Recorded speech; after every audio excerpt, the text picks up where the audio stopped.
Hello friends, welcome to my YouTube channel Zariya-e-Manzil. मैं सना कुतुब लेकर आई हूँ आप सभी के लिए एनसीईआरटी बायोलॉजी सीरीज़। इस सीरीज़ में हम class 11th and 12th NCERT biology के सभी टॉपिक्स को एमसीक्यू एंड डिटेल फॉर्म में कवर करेंगे।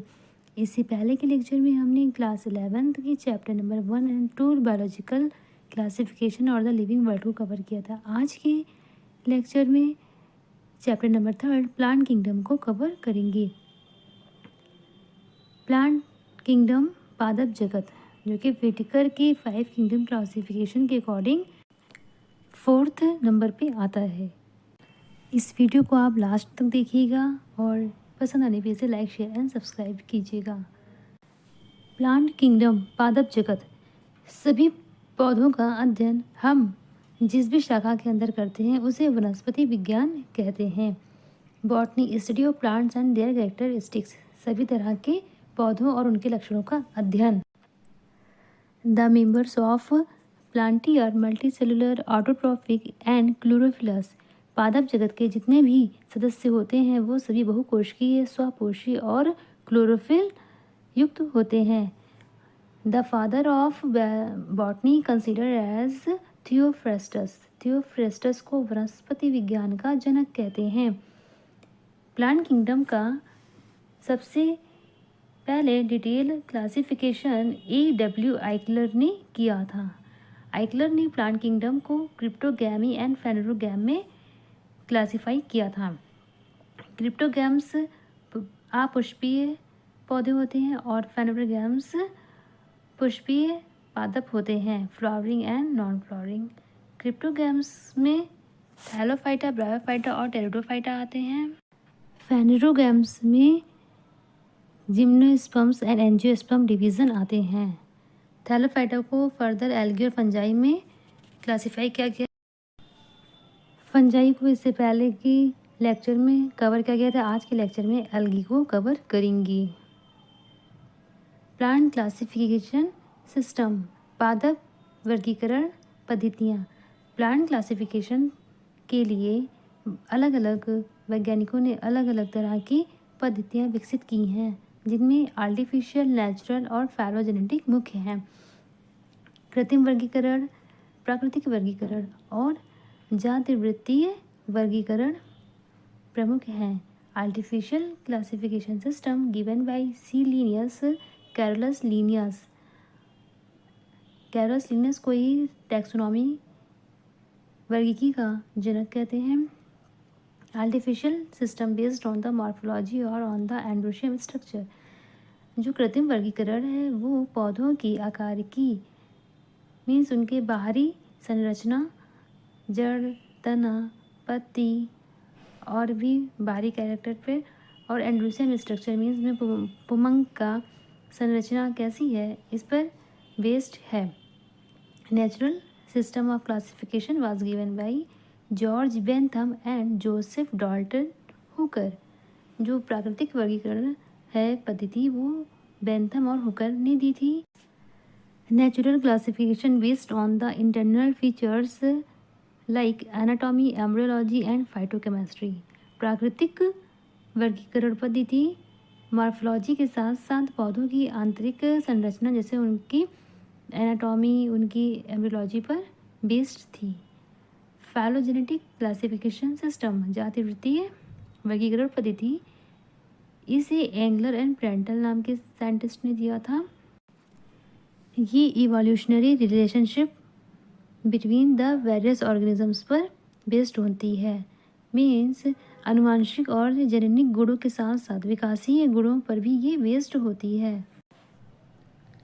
न्यूमेरिकल टैक्सोनॉमी संख्यात्मक वर्गीकी is based on all observable characteristics. ये सभी तरह के अवलोकनीय गुणों पर आधारित है। Numbers and code are assign to all characters and the data are then process. इसमें सभी लिविंग ऑर्गेनिजम्स को एक नंबर और कोड दिया जाता है जिसके बाद उसे प्रोसेस किया जाता है। In this way each character is given equal importance and at the same time hundreds of characters can be considered. इसमें हर कैरेक्टर्स को एक समान इम्पोर्टेंस दी गई है, महत्व दिया गया है और एक समय में सैकड़ों कैरेक्टर्स को ध्यान में रखा जा सकता है। साइटोटैक्सोनॉमी कोशिकीय वर्गीकी cytotaxonomy is based on cytological information like chromosome number, structure and behaviour. कोशिकीय वर्गीकी जो होती है वो कोशिकीय सूचनाओं पर आधारित होती है, जैसे क्रोमोसोम की संख्या, उनका संरचना और उनका व्यवहार। कीमोटैक्सोनॉमी uses the chemical constituents of the plant to resolve confusions।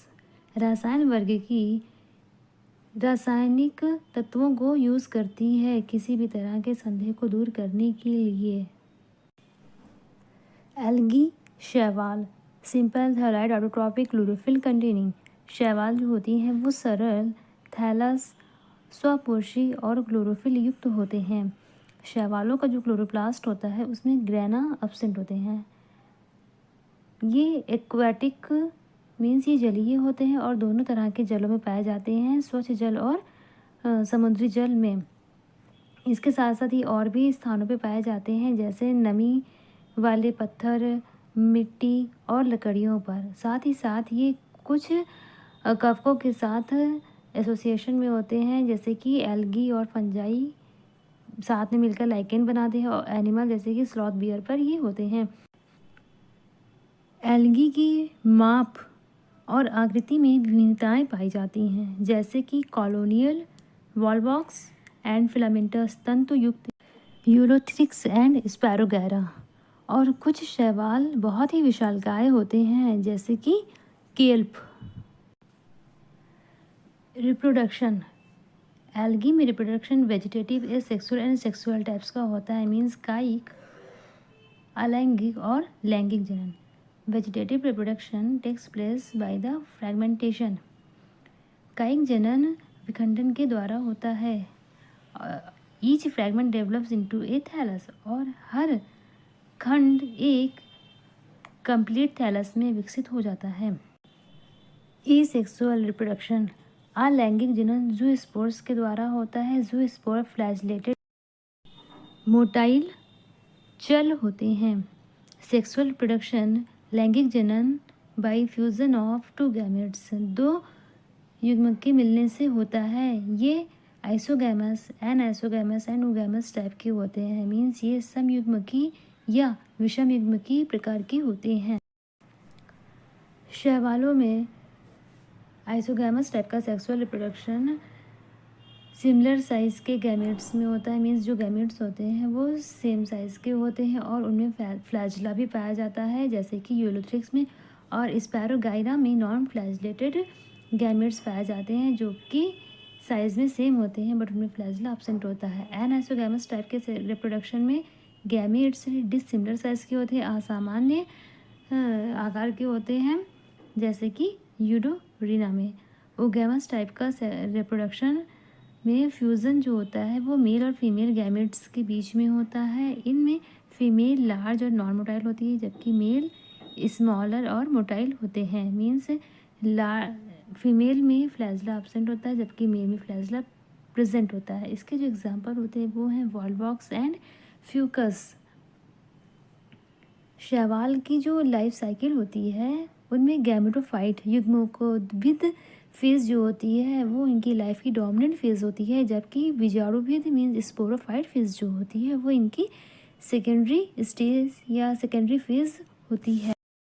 ये लेक्चर पूरी तरह से एनसीईआरटी बेस्ड है, तो इसे लाइक, शेयर एंड सब्सक्राइब भी कीजिएगा। आई होप आपको बहुत ही आसान लैंग्वेज में ये सब समझ में आ रहा होगा।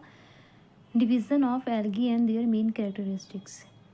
शैवालों को कुछ पिगमेंट्स की बेस पे क्लासिफाई किया गया है और उनकी कंपैरेटिव स्टडी इस चार्ट में शो की गई है।